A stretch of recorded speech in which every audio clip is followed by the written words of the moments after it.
الحمد لله الذي أرسل رسوله بالهدى ودين الحق ليظهره على الدين كله وكفى بالله شهيدا أشهد أن لا إله إلا الله وحده لا شريك له وأشهد أن محمدا عبده ورسوله لا نبي ولا رسول بعده اللهم صل وسلم على سيدنا محمد وعلى آله وأصحابه ومن تبعه بإحسان إلى يوم الدين اللهم لا تسلم إلا سهلا وأنت جميع الحسنين شئت سهلا أما بعد jemaah sholat maghrib jemaah kajian Bapak Ibu yang berbahagia, sehat semuanya Bapak Ibu. Alhamdulillah. Kita awali dengan rasa syukur atas setiap nikmat kita ditambah dan diberkahi oleh Allah Subhanahu wa taala. Allah mengingatkan lagi syukur la azidan masalih.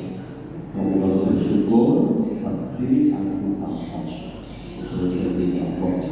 Wala in kafartum inna adabi lasyadid. Tapi kalau kamu tak bersyukur, kufur nikmat, sesungguhnya hukumanku berat.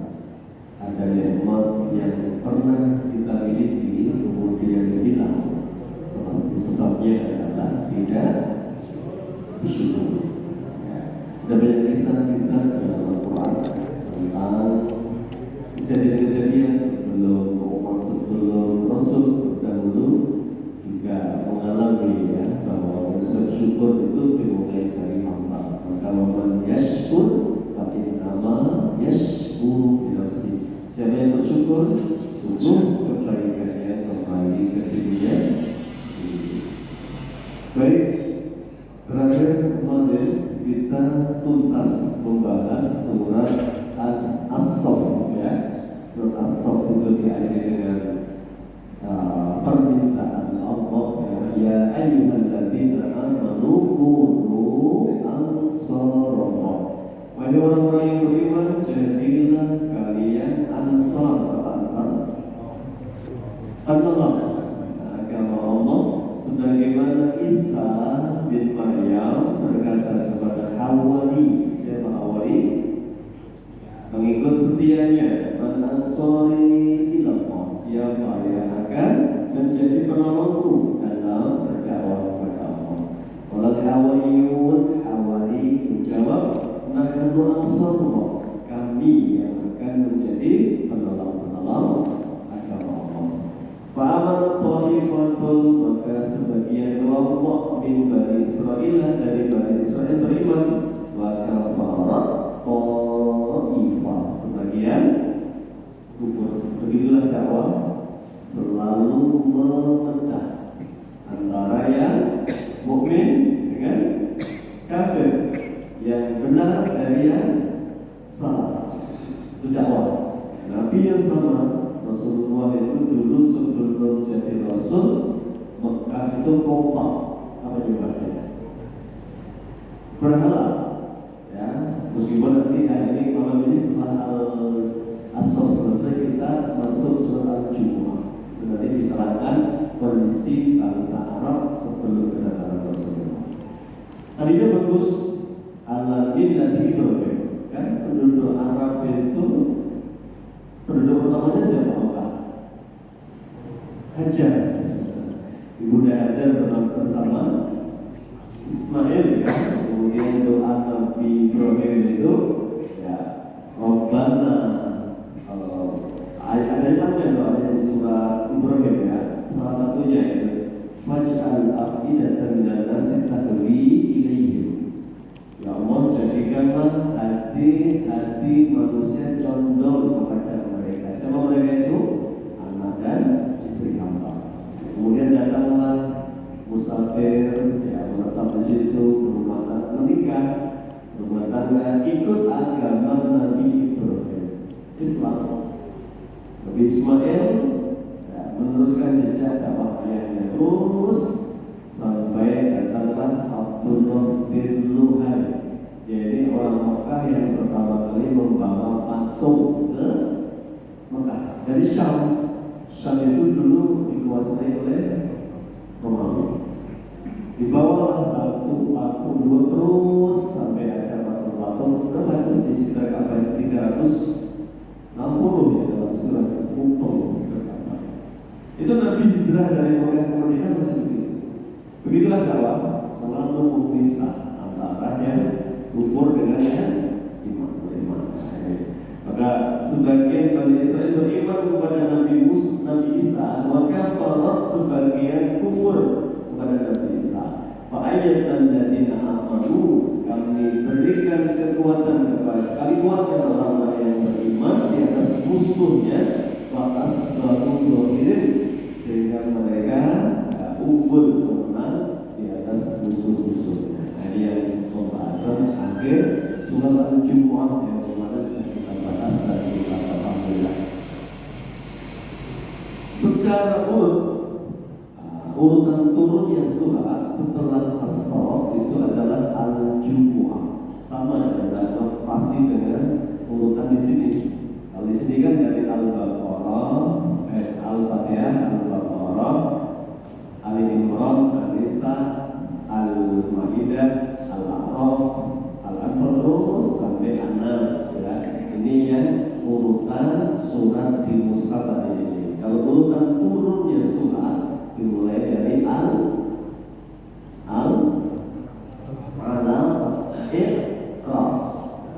Baru nanti urut setelahnya Al-Alaq, ada Al-Mudaththir. Ya ayyuhal mudaththir qum fa'anzir, itu perintah awal. Al-Muzammil, perintah untuk memperkuat rohani dengan sholat malam. Karena tantangan dakwah terus makiyah selesai ganti makanya. Nah, ngaji maksudnya kita itu urutannya urutan turunnya surat, bukan urutan letak surat yang di Mushaf Utsmani yang kita ambil dulu dari Al-Fatihah sampai kadang pas kadang tidak. Jadi kebetulan urutnya sama penempatannya antara turunnya surat urutannya dengan penempatan di urutan Mushaf Utsmani. Baik, surat Al-Jumu'ah, mengenal dulu surat Al-Jumu'ah. Ini turun di Madinah. Turunnya nanti ada yang mengatakan ketika innama sumiyatil Jum'ah, dinamakan Al-Jumu'ah karena itu mustaqah minal jama'. Jadi kata berkumpul, berkumpul. Ini ceritanya itu Pak, ada musafir pulang dari pedagang ya, pulang dari bisnis gulaan dari Syam pas hari Jumat ya, semua Nabi sedang khutbah ini di mimbar Pak. Nabi khutbah di mimbar ya, jamaahnya bubar rebutan apa? Dagangan ini wa taraku qaiman. Ayat yang terakhir itu kan ayat yang ke-10 itu terakhir ya. Terakhirnya ayat ke-11 ya. Wa idza ra'au tijaratan aw lahwan faddu ilaiha wa tarakuka qaiman. Dan mereka ketika melihat tijarah, apa tijarah? Perdagangan. Jadi ceritanya Al-Qura Ustaz dan pulang dari Syam pulang pas sampai Madinah sedang berlangsung khutbah Jumat. Ya, semuanya infaqdu lahwa infaqdu ilaiha, geruduk tadi Pak. Bakul gede, jadi bakul acar-acar itu geruduk semua. Khawatir tidak kemana sebenarnya. Wa tarakuka qaiman, mereka meninggalkanmu seorang diri. Jadi Nabi itu bayangkan khutbah Jumat itu kan ratusan ribuan kan sahabat itu ya. Nabi digambarkan mereka meninggalkanmu qaiman, berdiri di mimbarnya itu ya. Kata Abu Hurairah yang menyaksikan itu cerita qaddamat ya wa itu marratin bil Madinah ya. Jadi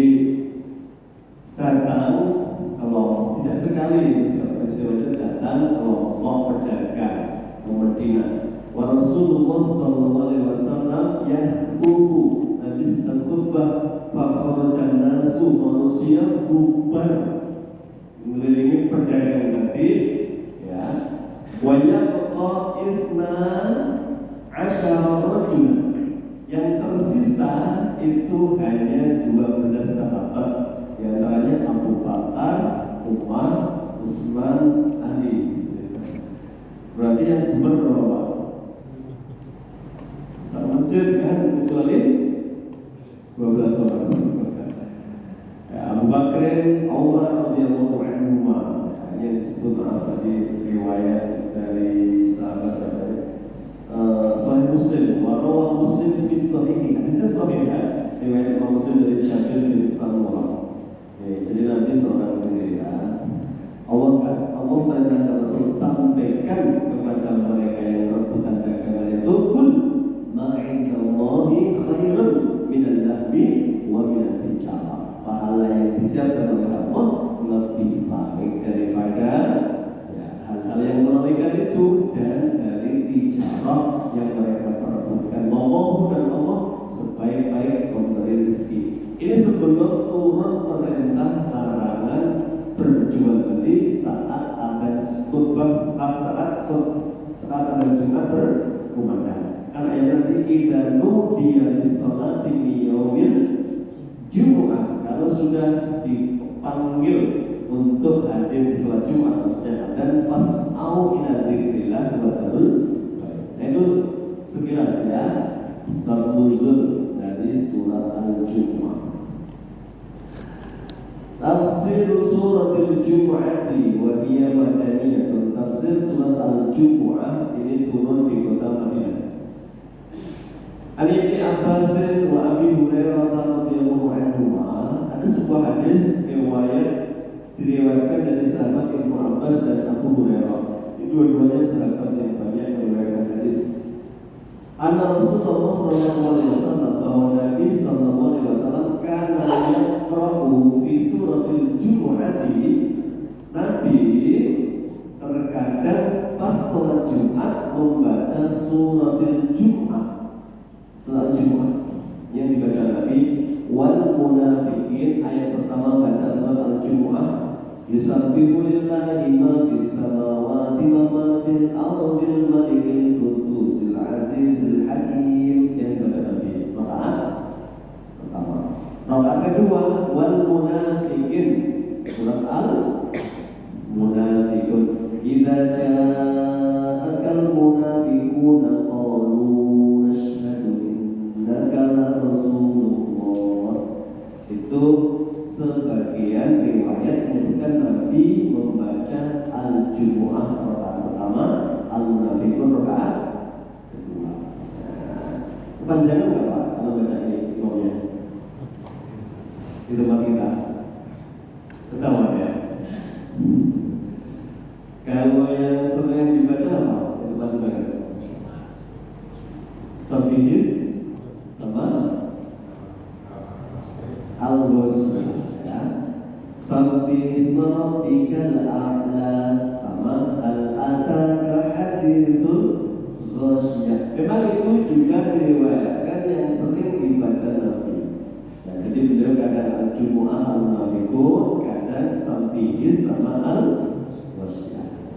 Intinya termasuk hal yang sunnah dalam Jumatan itu adalah memperpendek khutbah, memanjangkan sholat.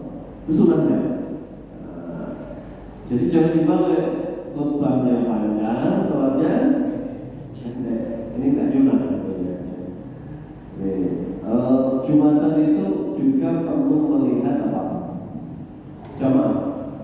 Ya tentu berbeda ya antara di instansi yang istilahnya cuma setengah jam ya. Jadi khutbah Jumat di kampung saya ada khutbah Jumat itu khotib paling favorit ya. Khutbah 5 menit, sholat paling 7 menit. Jadi jam 12.04 itu sudah salaman. Karena saya cocok banget. Untuk orang kantor suka cocok dengan kantor ya, istirahatnya makin Intinya kalau khutbah Jumat itu memang tidak boleh macam-macam. Ya intinya rukunnya dapatkan tentang satu khutbah Jumat itu kan ada rukunnya tentang memuji Allah, sholawat kepada Rasulullah, wasiat takwa. Tiga ini sudah selesai. Nah, adapun nanti doa, materi itu bukan bagian dari rukun sebenarnya. Ya, jadi rukunnya itu begitu. Ya, makanya pendek aja kata Rasulullah kalau Jumat. Memang ada ulama yang mengatakan kalau memanfaatkan momentum berkumpulnya orang, ya, selama tidak membebani boleh agak panjang. Kadang-kadang orang-orang kumpul Jumatan tok kan, mumpung kumpul di nasihati, ya, diberitahu tentang kewajiban-kewajiban dalam agama.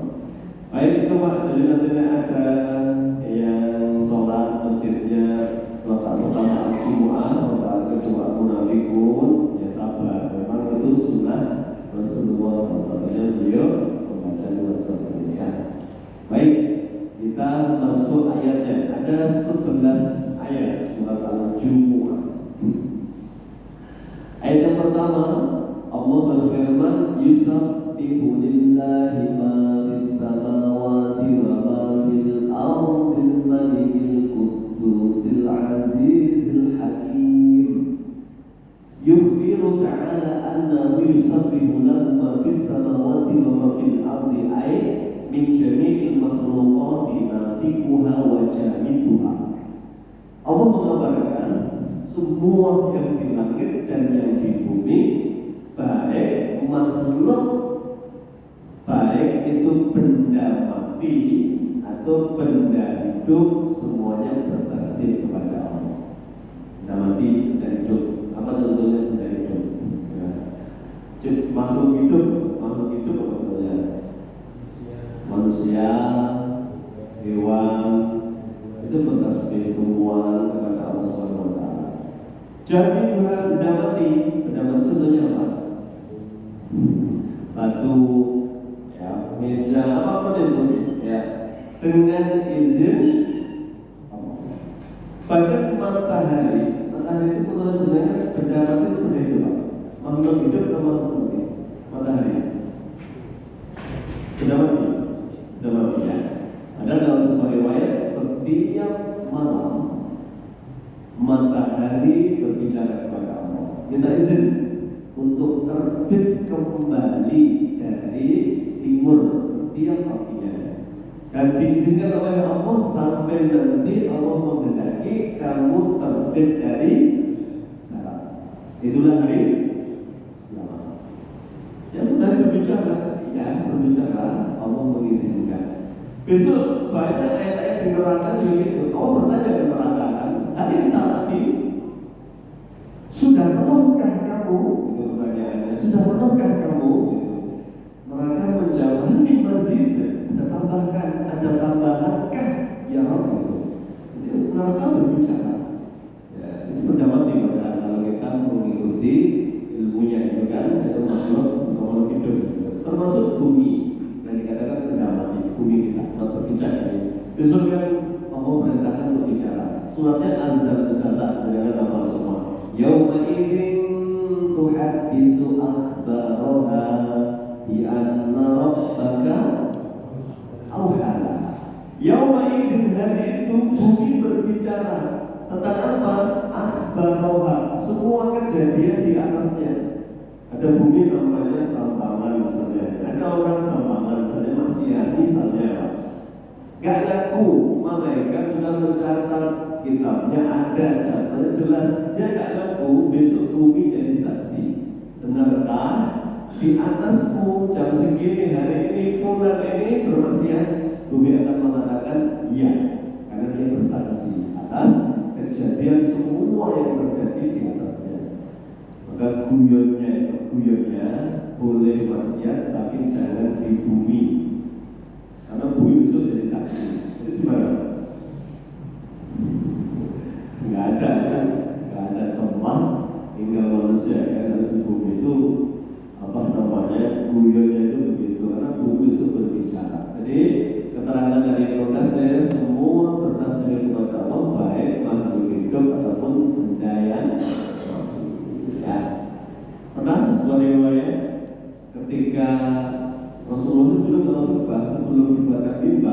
beliau hanya bersandar di pelepah kurma satu tiang. Ya. Kemudian ketika kurma mau digeser itu kurmanya nangis. Ya, itu sahih itu nangis dan Nabi yang tahu. Itu menunjukkan bahwa Allah menghendaki semua Islam bertasbih kepada Allah Subhanahu wa taala. Walakin la tafqahuna tasbihah. Tapi kamu tak ngerti apa tasbih yang mereka ucapkan kepada Allah Subhanahu wa taala. Baik, ini keterangannya ya. Al-Malikul Quddus Al-Malikus Samawati wal Ardi. Jadi artinya adalah Allah penguasa jagat raya di bumi. Al-Quddus yang maha Kudus, yang maha suci. Al-Munazzihu anin naqaisi al-mawsufu bi sifatil kamal. Allah ini ya tanpa cacat, tanpa kekurangan satu hal pun, disifati dengan kesempurnaan. Al-Qudus, ya, Qudus itu maha suci. Maka termasuk zikir yang disukai oleh Allah adalah tasbih. Subhanallah wa bihamdihi subhanallahil azim. Kalimatani kata Nabi, khafifatani 'alal lisan, sakilatani fil mizan, habibatani ila rahman. Subhanallah wa bihamdihi subhanallahil azim. Ada dua zikir ringan diucapkan, berat ditimbangkan pahala kita. Allah sangat suka dua zikir ini. Apa itu? Subhanallah wa bihamdihi subhanallahil azim. Jadi zikir itu sesuatu yang menjadi keharusan untuk menghidupkan hati kita. Wadkurullaha dzikran katsiran. Berzikirlah kepada Allah sebanyak-banyaknya. Maka zikir itu tidak dibatasi. Boleh berapa kali. Yang tidak boleh itu kalau ada klaim. Klaim itu mengakukan bahwa Nabi merintahkan zikir sekian ratus, sekian ribu. Kalau memang nggak ada hadisnya, tidak perlu mencari dan memaksakan bahwa ini hadisnya sahih begini. Tapi mau 1000 kali, 2000 kali boleh, makin banyak makin baik. Karena perintahnya Allah, wadkurullaha dzikran katsiran, dan berzikirlah kepada Allah dengan zikir yang baik. Baca subhanallah 1000 kali sama 100 kali bagus mana?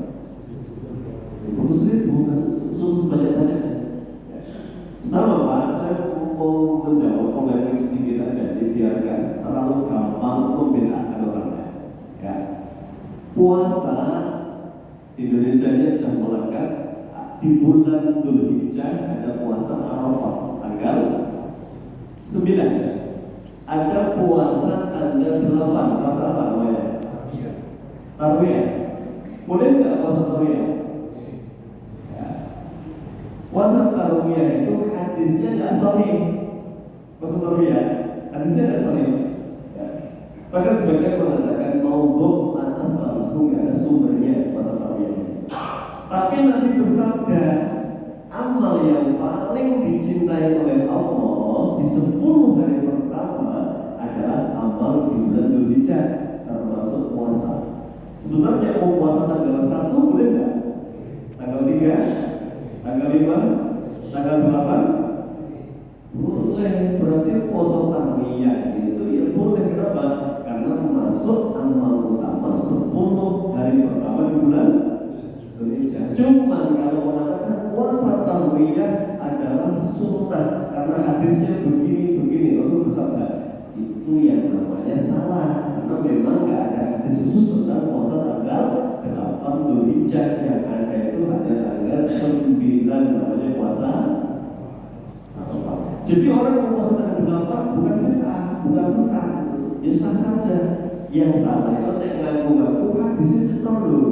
Karena nggak ada hadisnya memang. Jadi kalau nggak ada hadisnya, jangan mengklaim karena itu perbuatan dusta dan Nabi nggak suka. Tapi bahkan mengancam, maka dabaannya yang muta'ammidan, siapa berdusta atas namaku dengan sengaja, faliyatabawa maq'adahu dia sudah menyiapkan tempat duduknya di neraka. Tapi itu nggak boleh.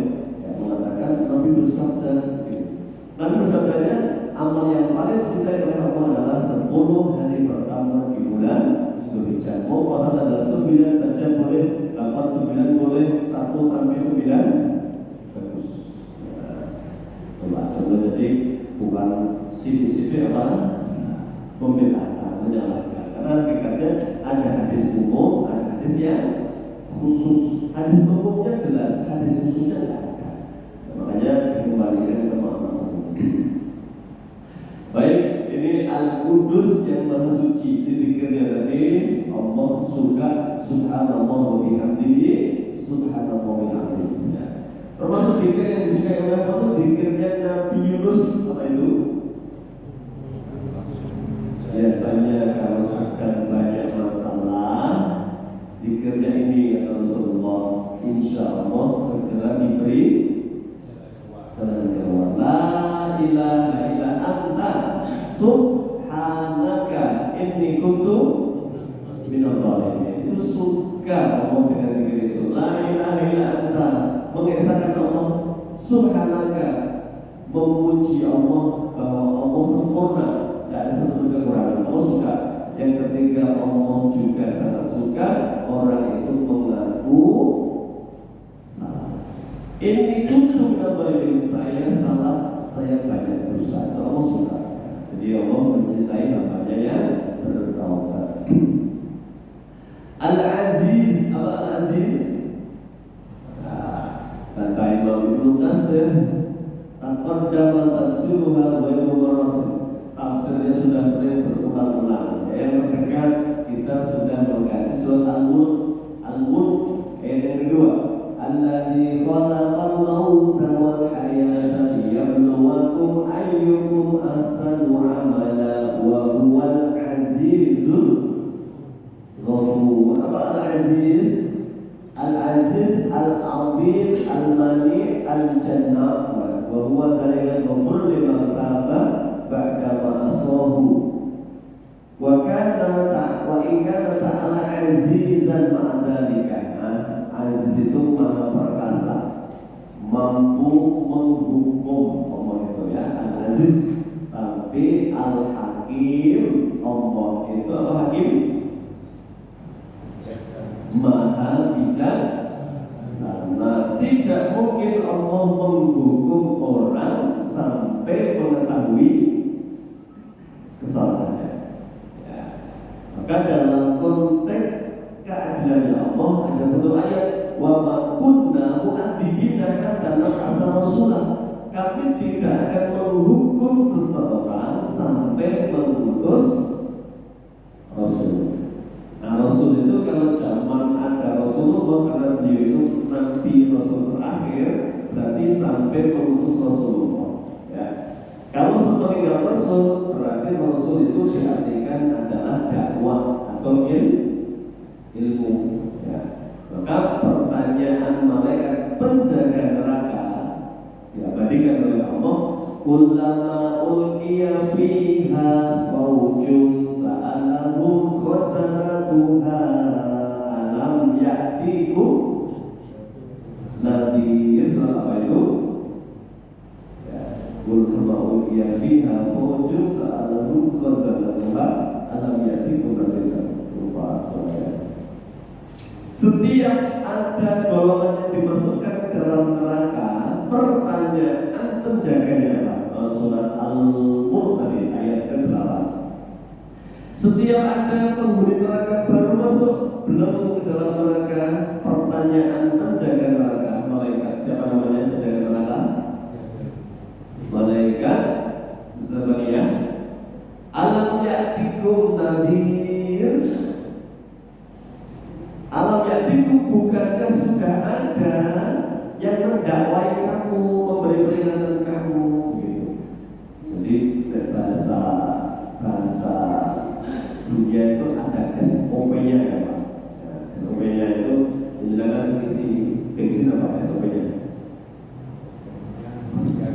Ya, tergantung pom bensinnya ya. Kalau pom yang baru penjaganya masih muda, mesti sapa salam apa biasanya ya Pak, mungkin beda-beda. Itu namanya SOP. SOP-nya menjaga neraka itu kalau boleh dikatakan standarnya apa? Pertanyaan sama. Alam ya'tikum nadhir. Ya. Apa belum ada yang memberitahu? Kok masuk neraka dengan kesalahan ini? Contoh misalnya ada neraka namanya neraka Sakor. Itu untuk siapa? Ya. Masalakakum fi Sakor. Ya. Kenapa kamu masuk neraka Sakor?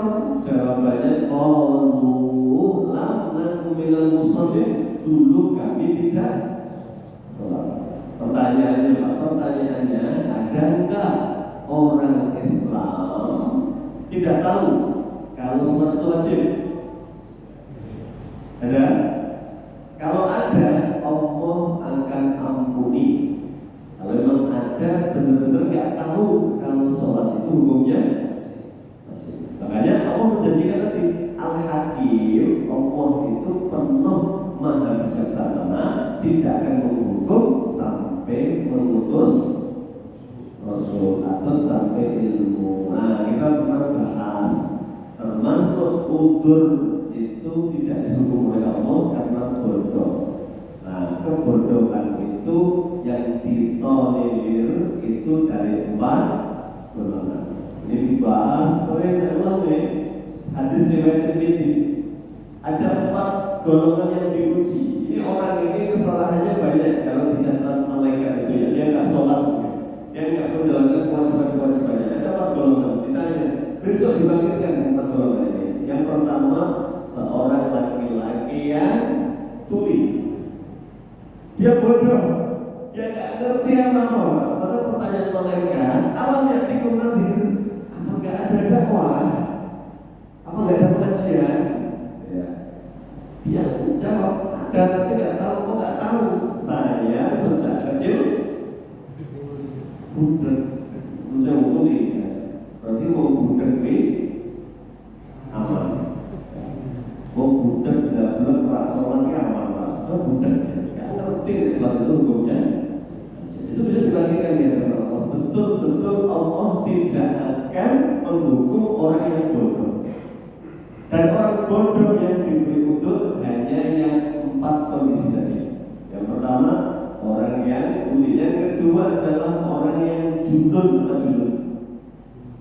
Junun, hilang ingatan. Harusnya nggak di sini, harusnya di perhubungan itu rumah sakit apa itu? RSC Atmo namanya, Miloko. Ya, karena hilang apa? Ada orang-orang yang ditanya, masa umur hidupnya ya Pak sholat? Ya maaf, apa namanya? Nggak pakai baju, kadang jalan-jalan di pasar.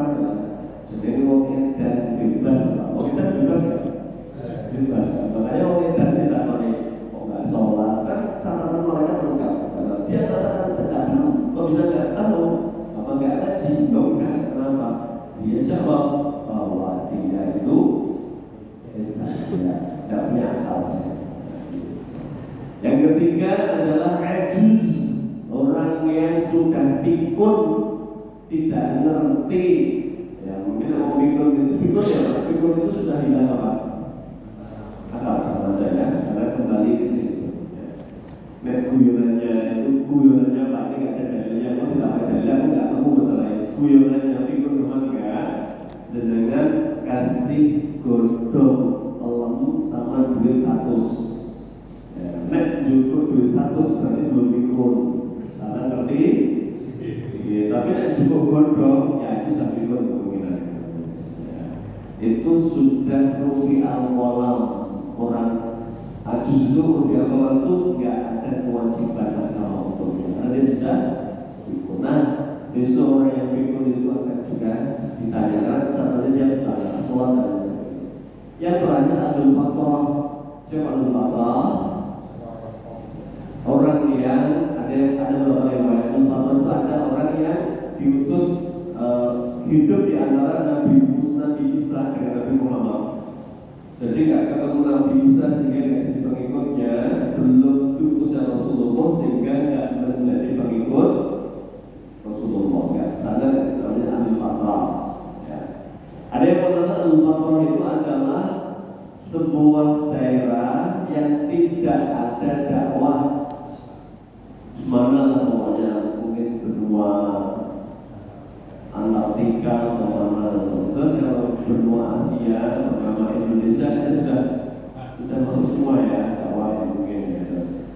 dia ditanya, kamu kok nggak sholat? Saya nggak tahu, apakah ada pengajian? Nggak ada. Dan kenapa nggak ada? Saya tinggal di Antartika misalnya. Nah, jadi bijaksananya Allah, golongan satu yang tuli, dua yang gila, tiga yang pikun, empat yang al-fatrah, itu tidak dihukum oleh Allah. Nah, maka kalau ada di antara kita punya empat halangan tadi, ya itu makdur dimaafkan. Ya. Tuli dan apalagi pikun, apalagi halus.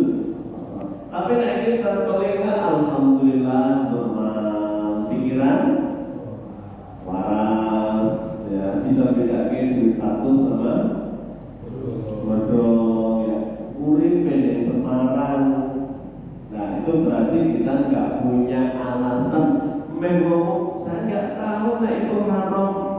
Malaikat nggak mau tahu, sampai kenapa nggak ngerti, nggak ngaji dong, katanya begitu kan? Nggak ada pengajian rumahnya mana? Sampangan pengajian seminggu berapa kali di sini? 4 kali. Kalau yang kurang pengajian, abot lah di sampangan yang kurang pengajian. Tapi Allah itu al-Hakim, maha bijaksana. Intinya benar-benar nggak tahu, Allah ampuni. Dengan tadi syarat tuli, ikut, gila, al-fatrah. Jadi telinga yang normal, kamu nggak ngerti ya Allah nggak mau beri udun. Kenapa? Kamu diberi telinga itu untuk apa? Mendengar. Karena Allah sampaikan surat Al-An'am, walaqad dara'na li jahannama katsiran minal jinni wal insi lahum qulubun la yafqahuna biha wa lahum a'yunun la yubsiruna biha wa lahum adhanun la yasma'una. Penghuni jahanam itu ya dua, manusia dan jin. Kenapa? Punya diberi hati nggak dipakai untuk tadabbur, diberi mata nggak dipakai untuk mencari hidayah, dikasih telinga tidak dipakai untuk mendengar hidayah. Maka Allah mungkin saking geramnya kita, ulaika kal an'am, orang-orang yang nggak menggunakan hati, mata, telinga untuk mencari hidayah, mereka seperti an'am. Apa an'am? Binatang ternak, bentuk atau bahkan lebih buruk lagi. Jadi Allah sendiri yang mengatakan sudah diberi telinga, mata tidak dipakai, maka mereka tahuannya seperti binatang. Allah yang mengatakan, ya, saya yang membacakan apa ya Allah firmankan tadi. Baik, Al-Aziz, Al-Hakim, Allah Maha Perkasa tapi Maha Bijaksana. Jadi insyaAllah kalau Allah Subhanahu, kalau kita manusia tapi memang butuh tidak mampu, Allah Maha Bijak. Ya. Termasuk bijaksananya Allah itu adalah memberikan rukhsah. Dalam setiap fikih ada rukhsah. Sholat nggak bisa berdiri dengan duduk. Ya. Ramadan kalau musafir boleh berbuka. Ya. Orang sakit nggak harus puasa. Orang tua renta harus puasa, cukup membayar fidyah. Itu bagian dari Al-Hakim, Maha Bijaksana Allah. Baik, itu ayat yang pertama. Ayat yang kedua ini termasuk pembahasan yang panjang. Ayat yang kedua ini mungkin termasuk bagian penting dari sholat Jumat. Huwallazi ba'atsa fil ummiyina rasulan minhum yatlu alaihim ayati. Huwa itu siapa? Dia itu siapa? Allah alladzi ba'atsa yang telah mengutus fil ummiyina, di bangsa yang ummi. Ummi buta huruf.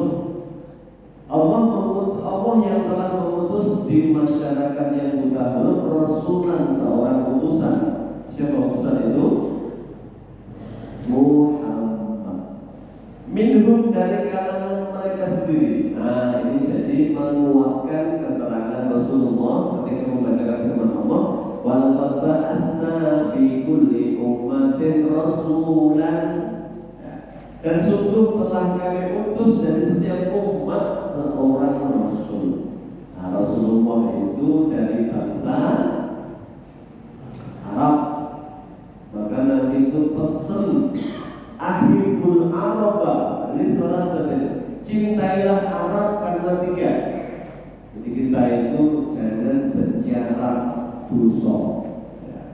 Kamu naik kadrun, apa itu? Kadal gurun, ya, bangsa onta, apalagi dari nenek-nenek, Yaman, nenek-nenek orang Arab itu ya. Rasulullah SAW, Ahibul Arab, cintailah Arab karena tiga alasan. Li'anni Arabiyun, karena saya orang ya. Jadi cinta Arab pertama itu cintailah Ahibul Arab, cintailah Arab karena tiga, karena saya orang Arab ya. Ini Arab sejak orang Arab tapi benar ya.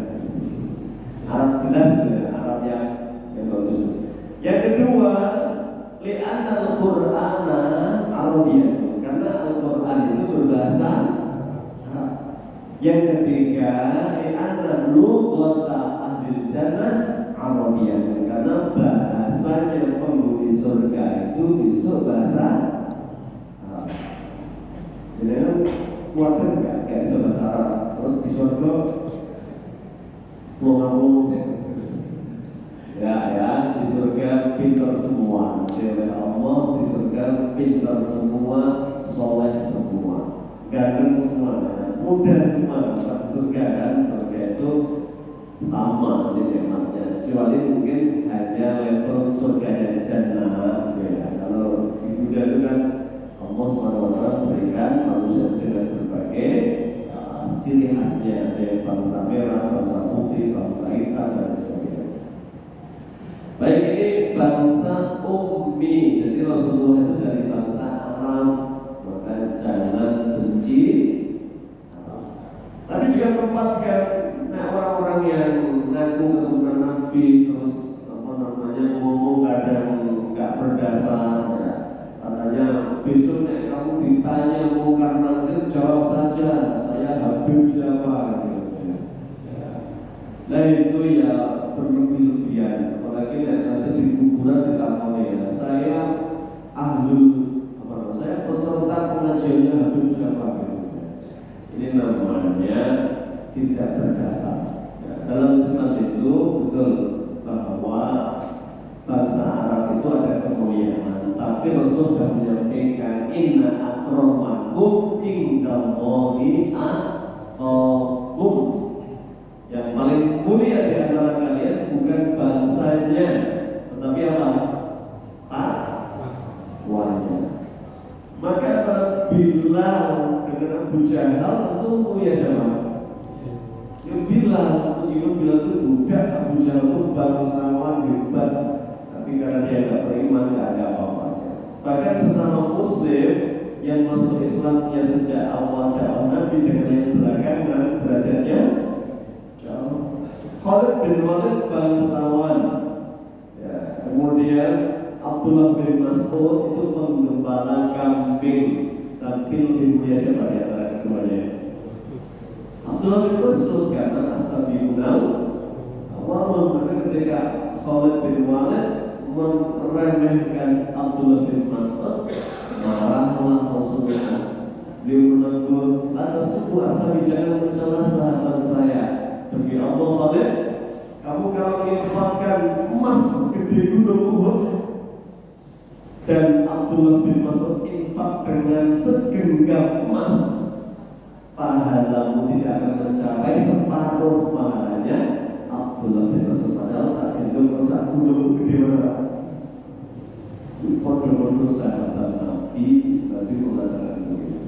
Jadi mulia itu bukan dengan apa namanya status bangsawan, harta, tapi dengan takwa. Makanya Rasulullah mengatakan, meskipun nanti ada keterangan Arab itu cintai Arab, kalau nggak benar, nggak sesuai dengan petunjuk Rasul, ya jangan diikuti. Rasulullah yang paling mulia adalah yang paling takwa. Gus saya itu punya teman, teman saya itu ngajari baca Quran di Mekah. Jadi bayangin, ngomong kaki dikira begitu lahir procok bisa baca Quran.